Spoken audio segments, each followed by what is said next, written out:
Welcome to the Aaron Harber Show. I'm with Peter Byck, professor at Arizona State University and the creator, writer, director, and producer of Carbon Nation and also Soil Carbon Cowboys. Peter, again, thanks for joining me. Thanks, Aaron. Great having you on the show. All right, Pleasure. This is part 3 of our special 3-part series. Yeah. We're giving you a lot of airtime. We will not charge you for it. All right, so we've seen a little introduction of Carbon Nation in our first 2 shows. Let's watch a little bit of Soil Carbon Cowboys, and then I want you to talk about that production, okay? Yep. All right, we'll take a look at Soil Carbon Cowboys.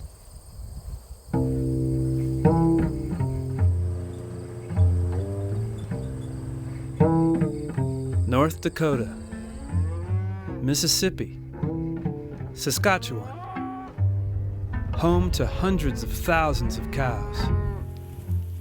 See, they're all looking at us now. They know there's somebody different. And a few bold ranchers who got the guts to change when nature forced their hand.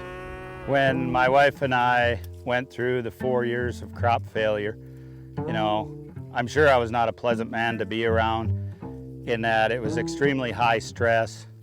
We got into financial problems and couldn't make payments, and the bank figured we should sell the land and keep doing what we were doing with the big machinery with less land while we dug a hole faster. But my wife and I will tell you, best thing that could have happened to us. Because what it was, it forced us to start looking at the soil.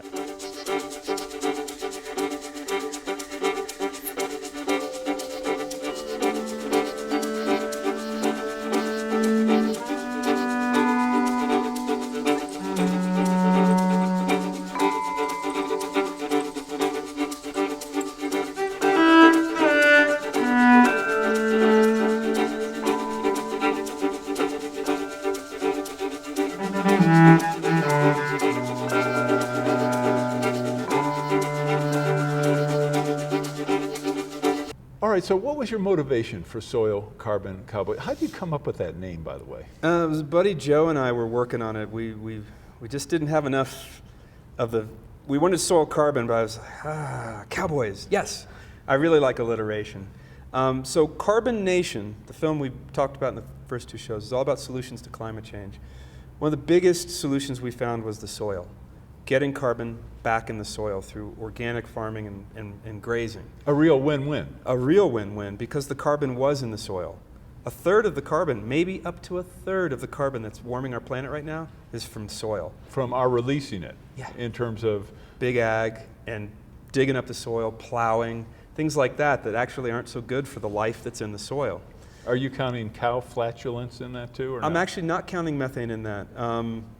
Healthy soil has things called methanotrophs in them that love methane. And so the biggest thing we need to work on is healthy soils. Healthy soils suck down carbon at scale from the atmosphere. And the best tool that I've found is what we're calling adaptive multi-paddock grazing. It's grazing a cow, like you'll see in the clips, emulating herd movement of the bison. And when the bison were 100 million, you didn't see a big methane problem on Earth, because all the life in the soil was taking care of it in a good balance. And so coming into Carbon Nation 2.0, which is what this is, a short film of that series, I wanted to inspire big companies like Walmart, McDonald's to go towards grass-finished beef. That's the product from this AMP grazing, grass-finished beef. It's incredibly healthy. It's incredibly healthy for the animals until they have their bad day, but I hope I have a great life in one bad day. And it's incredibly healthy for the farmers. They're making more money. And so these are the things that we were aiming for when we made this movie. And then I found out so much more. The water situation. We have a lot of flooding because our soils are too hard. It's not because the rain doesn't soak in a normal situation. It's because the soils are so compacted, the rain's washing away. And when it washes away, it's washing away more soil. But these ranchers that have this porous soil from their treating it so well and getting it so vibrant, every drop of rain's dropping right into them. And I'm talking people in New Mexico, North Dakota, Mississippi, Saskatchewan, totally different rainfall situations. North, south, east, west, wet, dry. It's working in a lot of different areas. So very few people are practicing these types of grazing methods. And there's a big gap in the science. There's a huge gap in the science to really say how much carbon's being stored. There's literally one paper we know of that's saying that, and it's pretty massive. But that's one paper, and it's a study in Texas. How much carbon's being stored, how much water's being soaked up, what's happening to the biodiversity on these systems, what's happening to the natural systems, the birds, the wildlife. I mean, Audubon Society is so excited by this type of grazing, they're looking at a badge called bird-friendly beef, right? That the cows and the ground nesting birds, like the meadowlark, are actually, they're fine together. So one of the things you've done that you highlight in the production is the extraordinary potential, and I know you somewhat equivocate saying this is just a rough estimate, but the extraordinary potential these practices have for extracting a massive amount of carbon dioxide out of the atmosphere, which of course addresses the greenhouse gas problem, where we're heading at now roughly almost 400 parts per million, past where we want to be, heading to even more dangerous territory. And this has the potential, I know in the film where it says roughly, we could drop that by 39 parts per million. I mean, that's an extraordinary decrease by adapting these practices. On top of that, the farmers come out ahead, the ranchers come out ahead, the cattle come out ahead, the consumers come out ahead. I mean, it's a win-win-win-win-win. The atmosphere comes out ahead. Why isn't this being done on a more pervasive basis? Well, I think it's growing. The grass-finished beef market, people who want to get grass-finished beef, is growing at something like 20% a year. And that's not going to change. The big beef producers are now going towards grass-finished beef lines. So that's a signal. Ranchers themselves are very conservative people. And so they're going to be slow to wanting to do something new. I know for myself, when I edit my films, I use a program called Avid. There's a lot of other programs out there that a lot of people like better. But that's the one I like. I don't want to change. So I understand not wanting to change. And when you graze cattle, your profits are so thin that a change feels very risky. Right. And so, but what we're saying to ranchers, and what ranchers are saying to ranchers is, it's actually potentially much more risky not to change, because if your soils aren't vibrant, then you're going to be more at risk during floods and droughts. And it seems like we're getting more floods and more droughts than we used to. Seems like it's spiking, right? And so what we think, and again, this is a lot of ranchers working with us, is that the ranchers will be better off using these techniques. And I'm filming people that have just changed for 2 months, and they're seeing huge differences in their land. I'm filming people that have changed 3 years ago, and they're seeing huge differences in their land. I'm filming people who didn't want to change at all, but they're not the owner of the ranch, they're the ranch manager. They didn't want to change, and they had to, and they're seeing differences in their land during a decade-long drought. We need more science to really quantify what's happening there, but I think we need to find industry who needs this carbon stored. I think the fossil fuel industry is a perfect pair, perfect partner. In what way? The fossil fuel industry is a perfect partner because for them, carbon is a liability. And we're saying, look at what's happening on these farms and ranches. Help these farmers and ranchers transition over that risky period. They might need a couple years of risk management, risk mitigation. Share the carbon credits. Help make the planet cleaner because you're taking responsibility for part of your product's liability. That's what we're working on right now. All right, we're going to take a quick break. We'll be right back with Peter Byck. Since the 1800s, letting cattle roam freely for weeks and months was second nature. Well, this would be a very typical conventionally grazed situation, and where they're allowed to just keep returning back to the exact same area day after day to graze. But then you start getting cows eating the same plant all the time, and then they go after the best ones, and that weakens the root system on those, so the poorer plants take over. So we ended up with poor and poor pasture every year.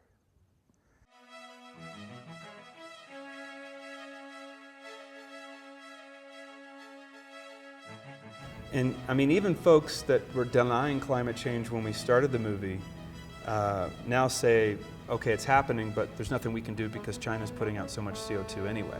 So they sort of made a leap to, yeah, it's happening, but there's nothing we can do anyway. Hi, I'm Aaron Harber, host of the Aaron Harber Show. Because I've never done endorsements or commercials, people ask how are our programs funded, especially because we provide them as a public service to all our broadcast outlets. It's expensive to produce our show, whether we do them here in Denver or go to places such as Aspen, Washington, D.C., or even Iraq. The answer is we depend on contributions to support our work to bring you some of the nation's top opinion leaders. Individuals, businesses, foundations, and other nonprofits make tax-deductible contributions to the Democracy and Media Education Foundation to help allow us to continue to work for you. To find out more or to make a donation, just go to dmefd.org. The DMEF is a tax-exempt public charitable organization and has promised to dedicate 100% of every contribution to support our public affairs initiatives. If you believe as I do in the need for a forum which promotes civil discourse and mutually respectful discussion, I hope you'll decide to make a contribution today.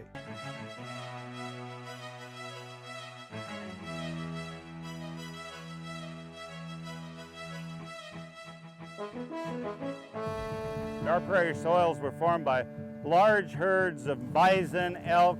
They would move, they'd graze an area and keep moving, and they might not return to that area for a year, maybe 2 years. To mimic this herd migration, they break up their ranches into small areas called paddocks.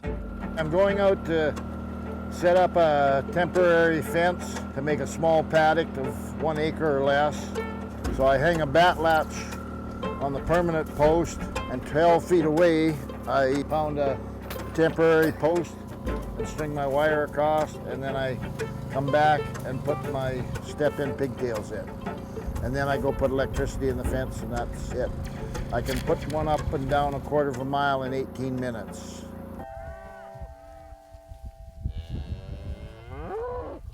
I'll put anywhere from 800 to 1,000 head on an acre or half an acre. Welcome back to the show. I'm with Peter Byck, the producer, writer, director, creator, chief bottle washer for Carbon Nation and my favorite, Soil Carbon Cowboys. That's such a great title. I'm thinking of Space Cowboys though when I talk about it. Right, okay, so right.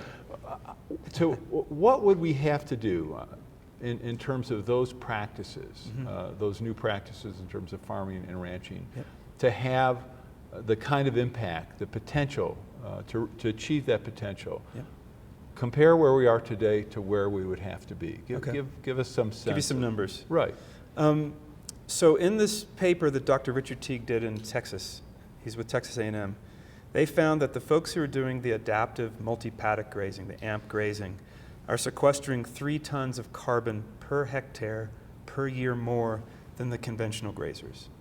So that's 3 tons of carbon, right? There's 3.5 billion hectares of grazing land on Earth.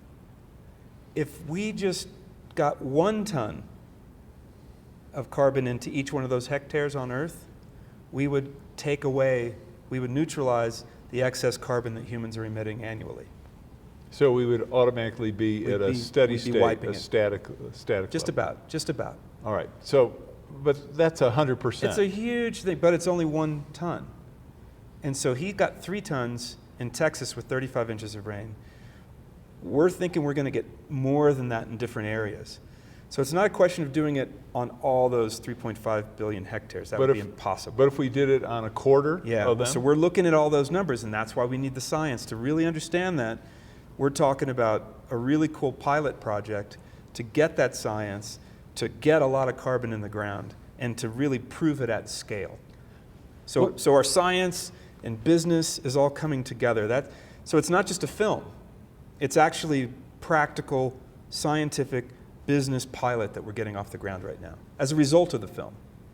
All right, from a business perspective, one of the things that has fascinated me is the controversy, and we've talked about this in the show so far, in terms of people who are convinced, and scientists certainly who have informed us how mankind has contributed to climate change and what our role is and how significant it is. And those who dispute it or are not, do not believe that the numbers are accurate. Yet there's a phenomenon going on which I've always thought allows us to set all of that aside, to ignore that debate, discussion, and disagreement. And that's the whole concept of ocean acidification. The fact that the oceans, which provide 85% of our fresh oxygen for the entire planet, are clearly being acidified by the use of fossil fuels, that the science on that is there's no disagreement because there are markers in that carbonization, as it were, that have been tested, so they know where the acidification is coming from. Why don't policymakers focus on that, which doesn't seem to be controversial, and simply say, look, no one disagrees, we're acidifying the oceans. Due to the use of fossil fuels, we need to take a look at some other paths. Does Senator Inhofe believe that the oceans are getting acidified? I haven't asked him personally. But I mean, he's sort of the poster child of the Senate. Right. Denying climate change at all, right? And I mean, even folks that were denying climate change when we started the movie now say, okay, it's happening, but there's nothing we can do because China's putting out so much CO2 anyway. So they sort of made a leap to, yeah, it's happening, but there's nothing we can do anyway. China's still adding new coal plants. I'm not an expert on the oceans. I'm not. I do believe that the oceans are acidifying. I also can say that our agricultural practices are hurting the oceans in a huge way. There's up to 400 dead zones around the world, like the one at the end of the Mississippi, full of nitrogen. You're talking about runoff from our farms, right? And so when you have unhealthy soils, you have a lot of runoff. And when you use a lot of nitrogen inputs, you have a lot of runoff. And so what we're saying is, let's get the soils really healthy. You won't need all that input. You won't need all the fertilizers. Maybe you'll need some. Maybe some folks will use more than others, but you won't need what we use. Right. And you also, I mean, one of the points you make, you don't need the herbicides at the level we use them. You don't need the pesticides. Exactly. When you have a healthy soil system and a healthy bug system and a healthy biodiverse mammal system, it's a whole system. And that's the science that we're proposing right now, is a whole system science. It's very messy, it's very complicated. You can't say this one thing did that one thing, but you can't say that in nature anyway. So we want to do science that's actually based on the reality of what we live in. Get that together, get that data together, start using that information in the models, and really get a good sense of how do we get the whole system vibrant and healthy. And that'll start helping everything, including the oceans. Right. And I think one of the great points of Soil Carbon Cowboys, and also Carbonation, is that when you make these changes, you actually can profit by them financially. Certainly when you look at the ranchers, the farmers adapting or adopting these practices, you're talking about lower costs, greater efficiency, greater production, better products. So it would seem that these practices, I'm surprised they're not more prevalent than they are. Is it just a matter of time? It's new. And a lot of people don't know about it yet. And they're not hearing about it from the people that they trust. So we're filming ranchers. Ranchers can talk to ranchers. Me, why would a rancher listen to me, right? Yeah, what do you know? What do I know? You're I'm a liberal Jew filmmaker from Kentucky, right? You know, but when they speak to Alan Williams, who's in our film, or Gabe Brown, or Neil Dennis, those three guys are in Soil Carbon Cowboys, they're doing it. Their livelihood is on the line, right? And they were losing their farms. Or certainly Neil and Gabe were absolutely losing their farms, so they had to think of something different. And what they say to ranchers and farmers now is, don't wait till you're in our desperate position. Listen to what we're doing right now, because you might find there's something in it for you. And personally, one of the things that excites me so much about what we're talking about is I can see the growth of an agrarian middle class in this country. And when you have more and more people producing food where you live, it's really good. It's better for the economy, and it's better for your environment. Now, why do you see a growth? Because certainly the number of farmers and ranchers historically has just been decreasing at an extraordinary rate. Until last year. All right, it ticked up for the first time last year. Just a little tick. Because so many people want to get into farming who weren't in farming. There's a lot of people that are 25 right now that care about what they're eating enough that they want to learn how to grow it. So how do you get them access to land, right? Well, this is where the USDA, with its hugeness, actually has programs that want to help.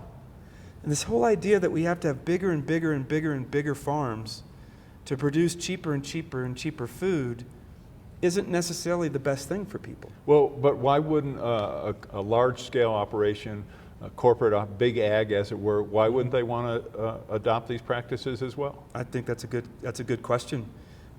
We've been finding people with that 1,000 to 3,000 acre ranch or farm size. So as we learn more, I think that's a great question. I think it would be, why shouldn't everyone in ag make more money making the soils cleaner and the food healthier? Have you talked to anybody at any of the majors, or companies like Archer Daniels or ConAgra or anybody like that? Haven't yet, and that's not by design. It's just the way it's been so far. I think you ought to send especially with the Carbon Cowboy group, as it were. It's only 12 minutes, right? 12, 13 minutes. I mean, that's something that a CEO or an executive would watch. I have sent it to the head of Tyson, Donnie Smith. And what did he say? He liked it. He liked it quite a bit, and I liked him. I enjoyed having lunch with him at a conference. He was interested in what I was talking about. And so I'd like to continue the conversation with him. He is the person that I've sent it to. I think folks at Walmart are looking at this seriously. Oh, sure. I've shown this to folks at McDonald's, and I think that they're going down this road. I think it's time for Big Ag to get involved in this. I think it'd be awesome if soil health is the goal. Well, I mean, profitability is the goal, and this is a great way to increase profitability, and the margins on a lot of these products are small. But if you want to make super cheap food as efficiently as you can, you're not necessarily going to get soil health. So there is a conundrum there. There is a tension there. We've created food systems that do make incredibly cheap food, right? You can get a $2 chicken, but it's not necessarily the healthiest chicken for someone to eat. And it's not necessarily leaving the healthiest ecosystem behind it. So how do you make a lot of money with a healthy ecosystem? Those are the challenges right now. That's what we're trying to help out on. All right, I think you can show them how to do it. All right, we're going to take our last break, and we'll be back with Peter Byck. For several decades, we sort of pushed monocultures in pastures. Plant just Bermuda grass or just fescue. Why? Because it was easy. You were managing for one species. You knew how to fertilize a monoculture. But when you manage a polyculture, a cocktail mix, then that's something that for today's generation is a little foreign. I'll take you down and show you that cocktail mix that I threw in so we get a picture of it before the cows eat it. This here is black medic. It's a legume, and it puts down nitrogen.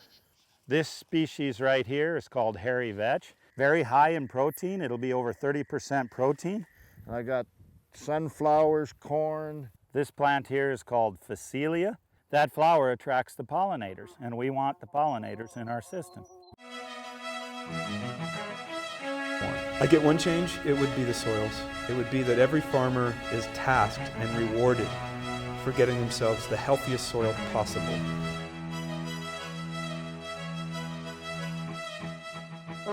Hi, I'm Aaron Harber, host of The Aaron Harber Show. It's tough for me to limit myself to 140 characters, but you can see how well I do by following the show on Twitter.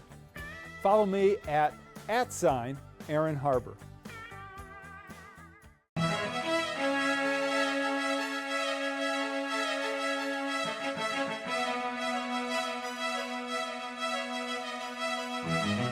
Because carbon-rich soils hold on to water, they help the ranchers weather droughts. This was seeded 8 weeks ago, and it's only seen 38/100ths an inch of rainfall. Yet look how healthy it is. The way that we graze these cattle and run these cattle, and with the health of the soil and the health of the plants that they're feeding on, they stay healthy. They don't get sick. They don't need to be treated. I used to carry a crossbow, 3 big bottles of medicine for treating them. And now, out of the 850 head here, I've only treated less than 20 this year.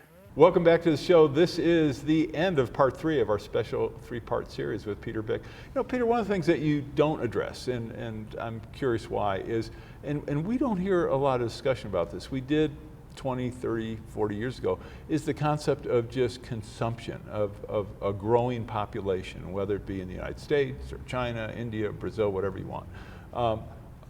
Why isn't there any discussion of the growth in our population, where whatever 50 years ago we were at 3 or 4 billion, now we're at we're heading towards 8 billion people. Ultimately, who knows how many ultimately, but all the projections are in the 9 to 10 billion range. On top of that, a lot of these people are moving out of poverty into a middle class lifestyle where they're consuming, for example, more meat, which contributes greatly to all the challenges we're talking about. How come there's no discussion of population? Population and consumption, two different things, but the last thing you just said, that meat, there are ways that meat is produced that causes a lot of problems. But what we're finding and what we're looking at is meat being produced that solves a lot of problems. So meat itself isn't the issue, it's how you're producing it. So I just wanted to wedge that in there, because that's what I'm focused on right now. Fair enough. And it's a fair criticism of Carbon Nation that we didn't talk about population. I had my working script, and at the top of it for months, 34-point bold and red highlight was population. I couldn't figure out how to get it in there, and I figured I'd take care of it down the line, and I punted. It's a very fair criticism. The whole point about consumerism, my wife Krishna was really pushing that when we were working on the outline for the film. I like her already. Yeah, and there's a lot to like, and I never got myself around that either. Consumerism and population, I don't know how to solve without like this one child thing they did in China, which I think is, what kind of issues are coming up when people don't even know what a sibling is? Right. Because their parents, they're children of children of children who didn't have siblings. Right. Or the fact that you now have more boys than girls. Because of all that stuff. Right. And you know. Well, but the issue of population, what I hear over and over again, educate girls, exactly. Population goes down. Right. Makes a lot of sense to me. And all the whole microfinance world where the women take the micro loan, they pay it back almost every time. Like incredible rates of return, right? Us guys aren't quite as good at that. Doesn't sound like it. And so those things seem to be choices, and there's a lot of really, really talented people working on that. And that we have to pick our own issues to fight and our own things to focus on. I just haven't picked those to focus on. All right, I won't beat you up on that. All right, last question. That's fair to beat me up on. We only have 30 seconds left. If you could wave a magic wand and see one change in this country or on the planet, what would it be? You get only one. I get one change, it would be the soils. It would be that every farmer is tasked and rewarded for getting themselves the healthiest soil possible. Every farmer is rewarded for growing healthy soil, not for putting stuff out of production. Every farmer is rewarded for changing their techniques so that their soil is as healthy as possible. That will solve enormous problems with water, food, and energy. A lot of security issues will be solved with that. All right, Peter, thanks so much. Thanks, Aaron. Did a great job. Appreciate it. Okay, make sure you watch Soil Carbon Cowboys and Carbon Nation. They're both available. I assume you can purchase either of them? Google them. And then we've got a new one. Actually, Soil Carbon Curious. Soil Carbon Curious. Okay, well, we're going to have to do a fourth show on that, but not today. I'm Aaron Harber. Thanks for watching. We'll see you next time. You know, this is always the best part of my day. I guess one of the reasons I'm content is because you clearly see they're content. You know, they're happy. We're still here after 10 or 15 years, and we wouldn't have been if we'd have kept doing what we were. I'd have been flipping hamburgers somewhere. It's extremely low stress because we're working with nature instead of against her. My mother didn't think much of it when I first started it. She was pretty upset seeing all the weeds. Now she's bragging to her friends about what I'm doing.